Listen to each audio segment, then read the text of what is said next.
Hello and welcome to another episode of Disney Movie Investigation. If this is your first time watching, welcome to the show. In each episode, we take a look at a movie that is featured on Disney+. On this episode, we are taking a look at another Marvel movie as we take a look at The Amazing Spider-Man 2. And if you are enjoying these videos, I do ask that you please hit that subscribe button. That way you'll be notified with each new video. But for now, sit back and enjoy this episode of Disney Movie Investigation. So like I said, today we're covering The Amazing Spider-Man 2. This movie was released on May 2nd, 2014, and it was directed by Mark Webb. The screenplay was by Alex Kurtzman, Robert O'Carey, and Jeff Pinker. The production companies were Columbia Pictures, Marvel Entertainment, ARAD Productions, and Matt Talmadge Productions, and KO Paper Products. So kind of a collaboration between multiple companies there. And it was distributed by Sony Pictures. The budget was $293 million, and it did a box office return of $709 million. But let's take a look at the production. So in March of 2011, James Vanderbilt was hired to write the sequel to The Amazing Spider-Man. The villain in the sequel was teased in the original film, and the origin story would further develop. In September of 2012, Andrew Garfield and Emma Stone had confirmed to reprise their roles in the sequel. The costume, however, would be redesigned to be more faithful to the comics after criticism from the first film. In October of 2012, it was confirmed that Electro would be the next villain, and it would be played by Jamie Foxx. Paul Giamatti was also confirmed to be joining in the cast in February of 2013. Filming would begin in that same month, and it was completed in New York and the surrounding area. Sony Picture Imageworks would complete the special effects, and it would take over a year to complete. The music was composed by Hans Zimmer, and on March 31st, 2014, Alicia Keys and Kenneth Lamar recorded a single, It's On Again, for the film's soundtrack. After the film's London premiere, a mid-credit scene was added from X-Men Days of Future Past, and this was an agreement made between 20th Century Fox and Sony. The agreement was that if Fox would allow Webb to direct the film for Sony if they agreed to promote their upcoming X-Men film. The scene featured Jennifer Lawrence as Mystique promoting the upcoming Spider-Man film. The scene caused confusion among UK fans who thought the scene was to announce a X-Men Spider-Man crossover film in the future. This was never in the works. But let's take a look at the cast. So we have Andrew Garfield, who plays Spider-Man, aka Peter Parker. Emma Stone, who plays Gwen Stacy. Jamie Foxx plays Electro. Dan DeHaan plays the Green Goblin. Paul Giamatti plays Rhino. Sally Field plays Aunt May. And Felicity Jones plays Felicia Hardy. So in terms of the plot, we've always known that Spider-Man's most important conflict has been within himself. The struggle between the ordinary obligations of Peter Parker and the extraordinary responsibility of Spider-Man. But in The Amazing Spider-Man 2, Peter Parker finds that his greatest battle is about to begin. It's great to be Spider-Man, but for Peter Parker, there's no feeling quite like swinging between skyscrapers, embracing being the hero, and spending time with Gwen. But being Spider-Man comes at a price. Only Spider-Man can protect his fellow New Yorkers from formidable villains that threaten the city.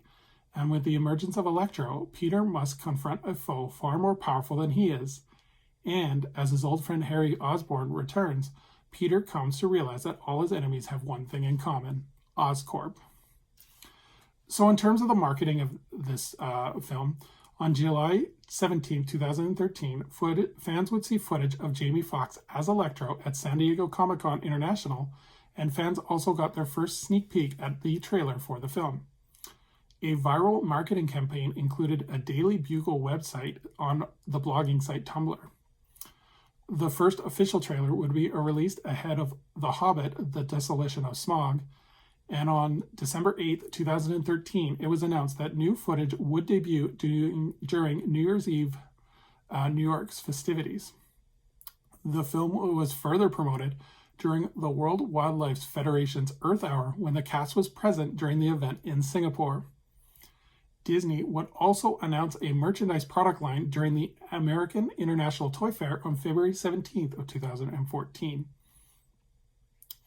In March of 2014, Gameloft and Marvel announced that the launch of a mobile game for smartphones and tablets. And in May of 2014, it was announced that the costume from the film would be featured in Marvel's Avengers Alliance mobile game. And then this, of course, had promotional partners with most of Marvel's movies, and these promotional partners included Evian and Kellogg's. So because this movie ends in kind of a cliffhanger, there was several sequels that were announced but never produced. The goal of the film was to start the Spider-Man cinematic universe, which to compete with the Marvel cinematic universe. Sony announced a third Amazing Spider-Man film with the release date being May 4th of 2018. The series was also to include spin-off films of The Sinister Six and Venom. Sinister Six Part 1 was planned for November 11, 2016 release, and in August of 2014, it was also announced that a Felicia Hardy Black Cat film was also in development.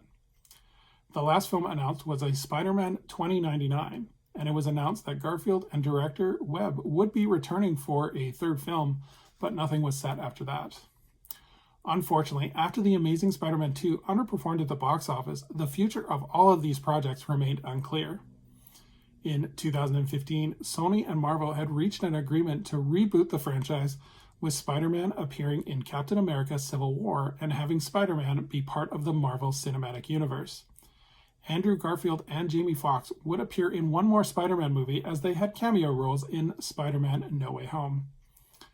So would I recommend this movie? I think this movie is underrated, as there's a lot of good stuff in it.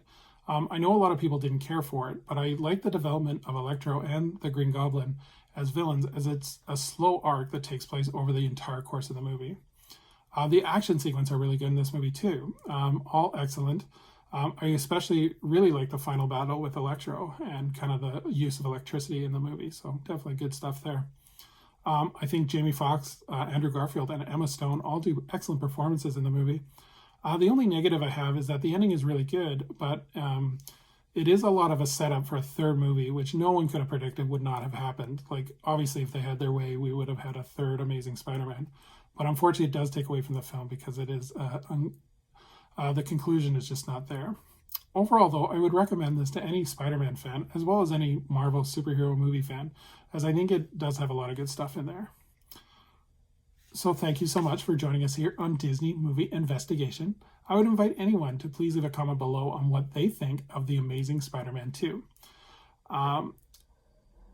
And just kind of interesting in here what your guys' thoughts are, because I know there's quite a debate over how good or bad this movie is.